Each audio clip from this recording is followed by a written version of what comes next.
सर्वेभ्यो नमो नमः। वयं काव्यप्रकाशस्य पञ्चमोल्लासे गुणीभूतव्यङ्ग्यस्य अष्टभेदान् पठामः।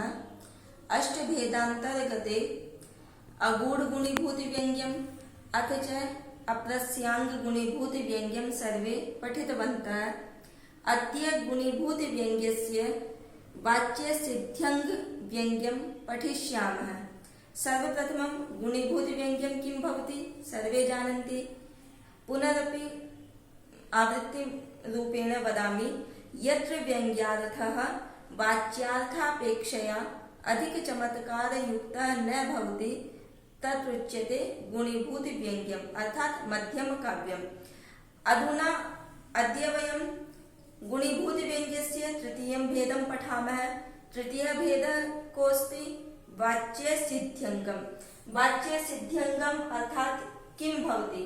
वाच्यसिद्ध्यङ्गं व्यङ्ग्यं किं भवति? अत्र गुणीभूतव्यङ्ग्ये किं भवति? वाच्यार्थस्य वार्ता भवति अथ च व्यङ्ग्यार्थस्य वार्ता भवति। यत्र व्यङ्ग्यार्थः वाच्यार्थापेक्षया अधिकचमत्कारयुक्तः न भवति अर्थात् अत्र वाच्यसिद्ध्यङ्गव्यङ्ग्यम् अर्थात् यत्र व्यङ्ग्यार्थः वाच्यस्य सिद्धिं करोति। केन रूपेण करोति? अंगरूपेण कार्यं करोति। अर्थात् व्यङ्ग्यार्थेन विना यत्र वाच्यार्थस्य सिद्धिर् न भवति। वाच्यार्थस्य सिद्धि व्यङ्ग्यार्थापेक्षा भवति। व्यङ्ग्यार्थमाध्यमेनैव वाच्यार्थस्य सिद्धिर्भवति। व्यङ्ग्यार्थ अंगरूपेण वाच्यार्थस्य सिद्धिं करोति, तस्य कार्यं करोति, तदुच्यते वाच्यसिद्ध्यङ्गव्यङ्ग्यम्। अत्र वाच्यसिद्ध्यङ्गव्यङ्ग्यमपि द्विधा अस्ति। द्विधा केन प्रकारेण? प्रथमः अस्ति एकवक्तृगत, द्वितीयः अस्ति भिन्नवक्तृगत। अत्र एकवक्तृगत किं भवति? भिन्नवक्तृगत किं भवति? एकवक्तृगत तदुच्यते यस्मिन् श्लोके वक्ता एक एव भवति। तस्य कृते वयं वदामः एकवक्तृगत वाच्यसिद्ध्यङ्गव्यङ्ग्यम्। द्वितीयः अस्ति भिन्नवक्तृगत व्यङ्ग्यम् अर्थात् यस्मिन् श्लोके अनेके वक्तारः भवन्ति। अनेके वक्तारः भवन्ति तस्य कृते भिन्नवक्तृगत वाच्यसिद्ध्यङ्गव्यङ्ग्यं वदामः। अत्र एकवक्तृगत वाच्यसिद्ध्यङ्ग मध्ये एकः श्लोकः आगच्छति। पूर्वम् इदं पठामः। किमस्ति? भ्रमिमरति मलसहृदयतां प्रलयं मूर्छां तमः शरीरसादं मरणञ्च जलदभुजगजं प्रसह्य कुरुते विषं वियोगिनीनाम्। अत्र किमस्ति? अत्र वियोगिनीनां कार्यं भवति। नायिका अस्ति। नायिकानां का अवस्था अस्ति? नायिकानाम् अवस्था अस्ति यत् नायिकानां भ्रमि आगच्छति। भ्रमि अर्थात् दिग्भ्रमणं, चक्कर आना इति यदा वदामः। दिग्भ्रमणं चक्कर यदा आगच्छति तदा किं भवति? दिशानाम् एवं ततीयतेन यत् दिशानां भ्रमणं भवति, एवं गोलाकार माध्यमेन शिरभ्रमणं करोति। भ्रमि अर्थात् चक्कर आना इति वदति भवति। आदति अर्थात् विषयेषु इच्छा एव न भवति। नायिकानां विषयेषु इच्छा भवति एव न। अलसहृदयता, अलसहृदयता भवति वियोगिनीनां। वियोगिनीनाम् अलसहृदयता अर्थात् उदासीनता भवति। सर्वस्य कृते तटस्थरूपेण तिष्ठति। अग्रे आगच्छति प्रलयम्। वियोगिनीनां प्रलयावस्था भवति। प्रलयावस्था किं भवति? अर्थात् ये शरीरस्य बाह्येन्द्रियः भवति, इन्द्रियाणां चेष्टा न भवति नायिकानां। यथा श्रोत्र अस्ति, श्रोत्र अपि एवमेव एव उदासीन रूपेण तिष्ठति, यदि म्यूजिक इत्यादि अपि चलति तदापि सा न शृणोति नायिका। यदि चलचित्रं चलति अग्रे नेत्रं कार्यं न करोति तस्य नायिकायाः, चेष्टा विरह एव अस्ति। नायिकानां प्रलयम् अर्थात् बाह्येन्द्रियाणां चेष्टा विरह, ये इन्द्रियाः सन्ति ते चेष्टारहिता सन्ति। मूर्छाम् अत्र प्रलयमध्ये तु केवलं बाह्येन्द्रियाणां निश्चेष्टता अस्ति, मूर्छा मध्ये तु बाह्येन्द्रियाणामपि निश्चेष्टता अस्ति, अथ च आन्तरिक इन्द्रियाणामपि निश्चेष्टता अस्ति। यथा मन इत्यादिकम् मन अपि तु इन्द्रिय अस्ति, मन रूपेण अपि सा कार्यं न करोति। मनुष्य अस्ति, स इन्द्रियमाध्यमेन कार्यं करोति, बाह्येन्द्रियमाध्यमेन अथ च आन्तरिकमाध्यमेन। बाह्य नायिकायाः अवस्था कीदृशी अस्ति, सा न तु बाह्य इन्द्रिय रूपेण कार्यं करोति, न तस्य मन रूपेण अपि सा चेष्टारहित अस्ति, निश्चेष्ट अस्ति तस्य मनः अपि। तमः अस्ति अर्थात् तस्या नायिकायाः मध्ये किं भवति, तमोगुणस्य उद्रेकः भवति। यदा तमोगुणस्य उद्रेकः भवति तदा किं भवति, अन्धता आगच्छति। गुणाः त्रिविधा भवन्ति। के गुणाः भवन्ति, सतोगुण भवति, रजोगुण भवति, तमोगुण भवति। सतोगुण माध्यमेन किं भवति, सत्वगुणस्य उद्रेकः भवति, सर्वे श्रेष्ठानि कार्याणि भवन्ति कुर्वन्ति यदा सत्वगुणस्य उद्रेकः भवति। रजोगुणस्य उद्रेकेण किं भवति, रजोगुणस्य उद्रेकेण वयं चलायमान चञ्चलं भवामः, कार्यव्याप्तिता भवामः। किन्तु यदा तमोगुणः आगच्छति तदा तमोगुणस्य उद्रेकेण, तमोगुणस्य यदा अधिकता भवति शरीरे तदा किं कुर्मः, शयनं कुर्मः, किमपि कार्यं कर्तुं मनः न करोति। अतः तमः अर्थात् यदा तमोगुणस्य उद्रेकः भवति तदा अन्धता आगच्छति तमोगुणस्य उद्रेकेण। अग्रे अस्ति शरीरसाधं। शरीरसाधं अर्थात् शरीरस्य कृशता भवति, शरीरे बलं नास्ति, बलं न भवति, शरीरे कृशता भवति, अतीव सूक्ष्म रूपेण एवं भवति इसमें। मरणञ्च, अत्र मरणञ्च इत्यस्य अभिप्रायः एवं नास्ति यत् सः मृता, मरणासन्न अस्ति, अर्थात् एवं प्रतीयते सा नायिका यत् सा अधुनैव, तस्य अधुनैव मरणं भविष्यति। मरणञ्च से मरण से यहाँ पर यह अभिप्राय है कि वो मरणावस्था को प्राप्त हो गई है। हम इसका यह अर्थ नहीं लेंगे कि वो मर चुकी है, केवल ये अर्थ लेंगे कि वो उस नायिका की जो अवस्था है वो मरणासन है, अर्थात उसे देख करके ऐसा लग रहा है कि वो मरने वाली है। तो यहाँ पर अत्र नायिकानां अवस्थानां वर्णनम् अभूत्, यत् नायिकानां एषा एषा अवस्था भवति। नायिकानां एषा एषा अवस्था का करोति, कः करोति, मतलब नायिकाओं की जो ये अवस्था हो रही है ये कौन कर रहा है, कोई तो कर रहा होगा ना। तो यहाँ पर यह है कि जलद भुजगजम विषम प्रसह्य कुरुते, अर्थात वियोगियों की कौन कर रहा है ये अवस्था है, जलद भुजगजम, अर्थात में जलद किसे बोलते हैं, जलम ददाती थी, जलद है, अर्थात जो जल देता है उसको हम जलद बोलते हैं। जलद का पर्याय कौन देता है, जल, पानी, मेघ देता है, तो इसलिए जलद का पर्यायवाची क्या है, मेघ। भुजग, भुजग शब्द किसके लिए प्रयोग किया गया है यहाँ पर, सर्प के लिए, अर्थात मेघ रूपी सर्प से ज मतलब उत्पन्न होना, तो मेघ रूपी सर्प से उत्पन्न विष क्या करता है, वियोगियों की जो नायिकाएं हैं उनकी बलात् ही इन अवस्थाओं को कर देता है। अब ये कैसे करता है, अब हम ये चीज देखेंगे। यहाँ पर क्या है कि वर्षा ऋतु का वर्णन हो रहा है, विषम शब्द है, पहले हम विषम शब्द को समझ लेते हैं, फिर हम जलद भुजगजम को समझेंगे, तब क्लियर होगा ये कि जो ये विषम शब्द है, विषम शब्द के अनेक अर्थ होते हैं। विषम शब्द का जल अर्थ भी होता है और गरल हालाहल अर्थात विष जिसे हम जहर बोल देते हैं वो अर्थ भी होता है। तो यहाँ पर जब वर्षा ऋतु, वर्षा हो रही है, तो वर्षा हो रही है तो हम विषम शब्द का अर्थ अभिधा से कौन सा आएगा, अभिधा से तो वही अर्थ होता है ना कि जो संकेतित अर्थ है। अब अगर वर्षा हो रही है तो हम वर्षा होने में हम उसका जहर अर्थ तो नहीं लेंगे ना, उसका जल अर्थ ही लेंगे यहाँ पर विष का। तो इस विष का जो वाच्यार्थ है वो होगा जल। तो जल तो अभिधा शक्ति के द्वारा विष अर्थ में नियंत्रित हो गई। हमें व्यंग्य अर्थ लाना है, मतलब विष जहर अर्थ लाना है, वो किससे आएगा, वो गरल व्यंग्यार्थ के द्वारा आएगा। अर्थात विष शब्द का जो जल अर्थ है वो वाच्यार्थ है इसका, और विष शब्द का जो गरल अर्थात जहर अर्थ है वो इसका यहाँ पर व्यंग्यार्थ है।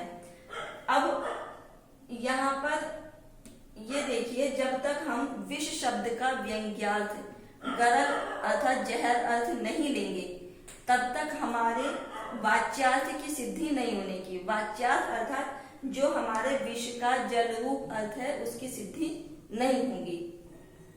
तो ये कैसे होगी, हमने विष का जब व्यंग्य अर्थ जहर लिया है तो ये व्यंग्यार्थ हमारे जल रूप वाच्यार्थ को सिद्ध कर रहा है। कैसे कर रहा है कि यहाँ पर तो हमने रूपक कर दिया कि जलद भुजगजम, कि मेघ रूपी सर्प से उत्पन्न विष जो है वियोगियों की ये अवस्थाएं करता है।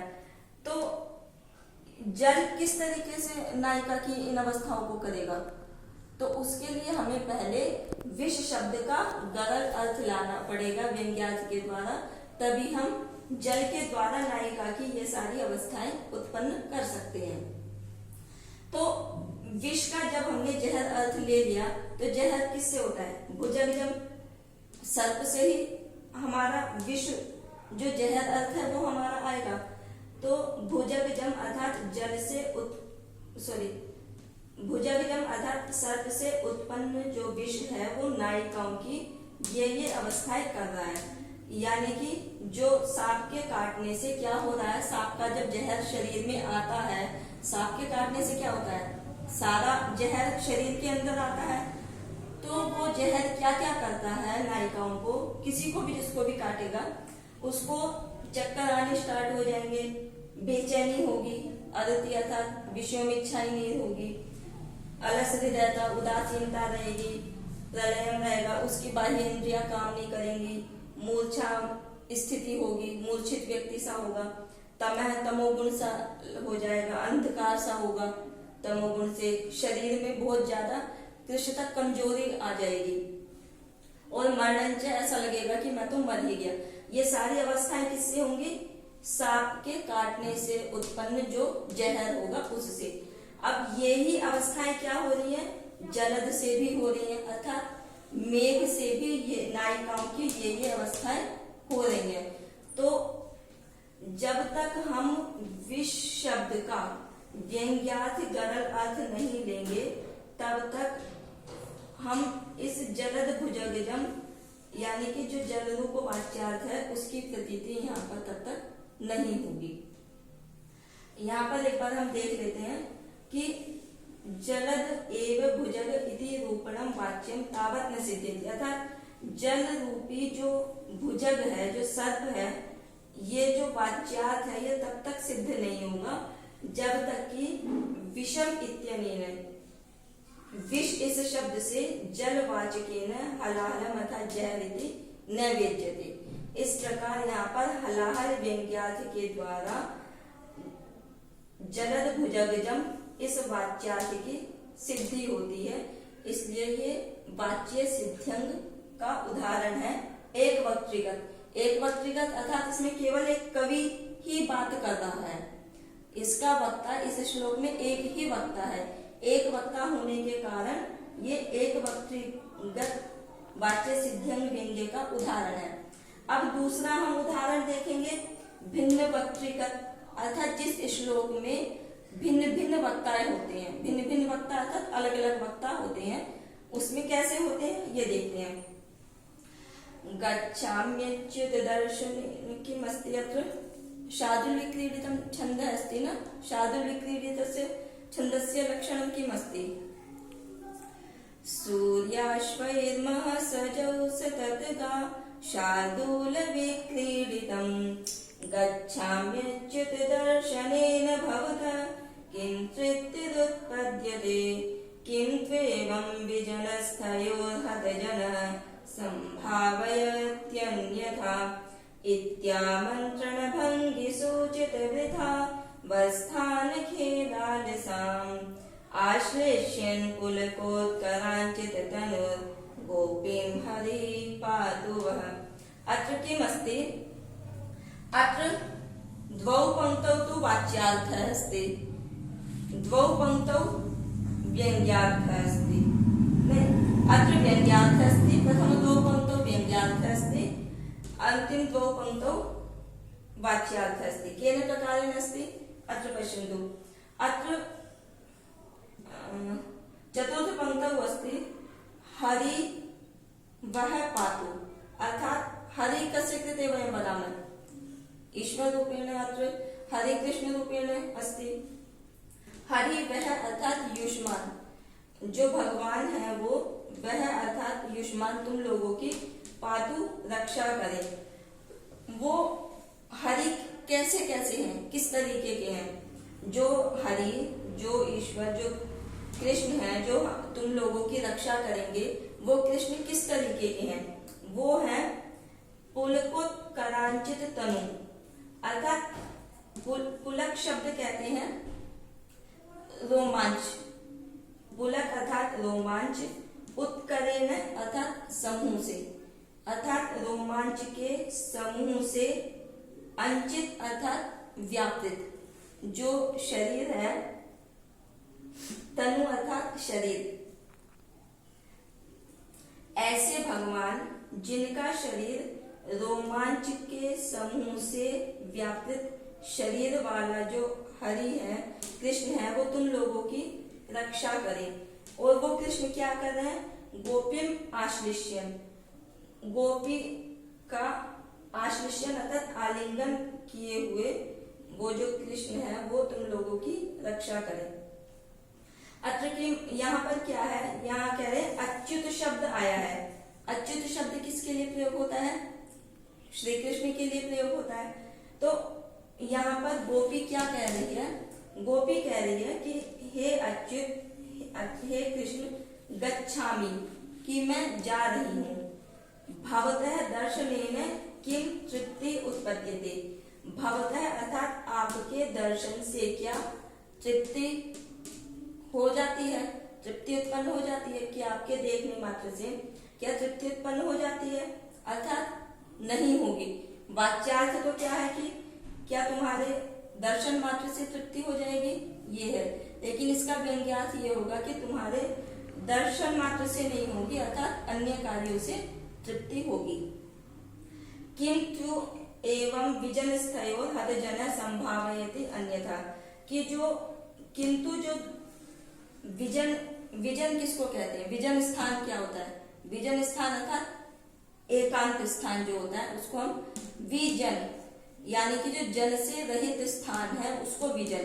तो जो जन अर्थात मनुष्यों से रहित जो स्थान होगा वो कैसा स्थान होगा? एकांत स्थान होगा। इसलिए विजन शब्द को एकांत बोलते हैं। तो विजन स्थयो अर्थात एकांत स्थान में हम दोनों को इस तरीके से देखेंगे तो जो हतजन है, यानी कि जो दूसरे लोग हैं, वो क्या करेंगे? अन्यथा संभावयन्ति, वो हम दोनों को यहाँ एकांत में देख करके वो कुछ अलग ही संभावना करेंगे। ये तो गोपी की उक्ति है, यानी कि अर्थात यहाँ पर गोपी वक्ता है।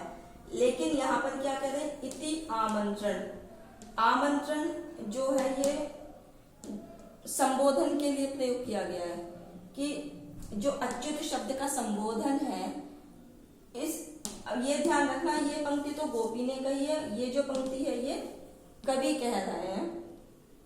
कैसे कह रहे हैं कि इति आमंत्रण अर्थात अच्युत आदि जो संबोधन है, भंगी कहते हैं कि जो उसका स्वर का जो विकार होता है, स्वर के विकार से सूचित करके जो वृथावस्थान खेदालसाम, की जो वृथा यानी कि जो व्यर्थ ही बैठी हुई, अलसाई हुई है, ऐसी गोपी का आलिंगन करके, आलिंगन करने वाले जो श्री कृष्ण है वो तुम्हारी रक्षा करें।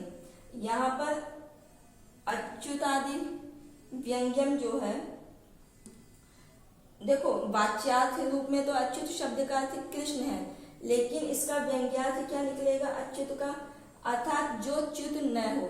अर्थात यहाँ पर अत्र गोपीम एवं वदामि यत्र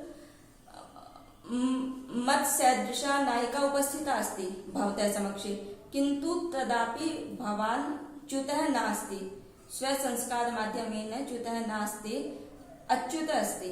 अर्थात तत्र एवं न करोति कोऽपि विकृतं कार्यं न करोति, अशोभनीयं कार्यं सः कृष्णः तत्र न करोति। अत्र गोपी एवं वदति अच्युत, अर्थात अहम के भवान् अस्ति अथ च अहम अस्ति, मत्सदृशा नायिका अत्र अस्ति यथा, अर्थात भवान् माम इच्छति, मया सह प्रेम व्यवहारं करोति, परंतु मत्सदृशा नायिका अत्र अस्ति, तदापि भवान् किं नास्ति, स्वसंस्कारेण च्युतः न भवति। एतदर्थम् अत्र कृष्णस्य अच्युत शब्दः अस्ति। यह विकृतं कार्यं न करोति, अशोभनीयं कार्यं न करोति, तस्य कृते अत्र अस्ति अच्युत। अर्थात व्यंग्यार्थः अस्ति, यह स्वसंस्कारेण माध्यमेन अशोभनीयं कार्यं न करोति। एतदर्थम् अच्युत शब्दस्य अत्र व्यंग्यमस्ति। अत्र आमन्त्रण किमस्ति, आमन्त्रण इति संबोधनं कवि वदति इति अत्र वाच्यार्थः अस्ति। अर्थात अत्र आमन्त्रण इति वाच्यस्य सिद्धि अच्युत इति व्यंग्यार्थ माध्यमेन भवति। अत्र केवलम् इदं स्पष्टं करणीयमस्ति यत् वक्तारः भिन्न भिन्न वक्ता भवन्ति, वक्तारः भवन्ति। प्रथम द्वौ पंक्तौ गोपी अस्ति, अंतिम द्वौ पंक्तौ कवि अस्ति। एतदर्थम् इदं श्लोकमस्ति भिन्न वक्तृगत वाच्य सिद्ध्यङ्ग व्यङ्ग्यम्। अद्य इदम् अभूत्, अग्रे पठिष्यामः।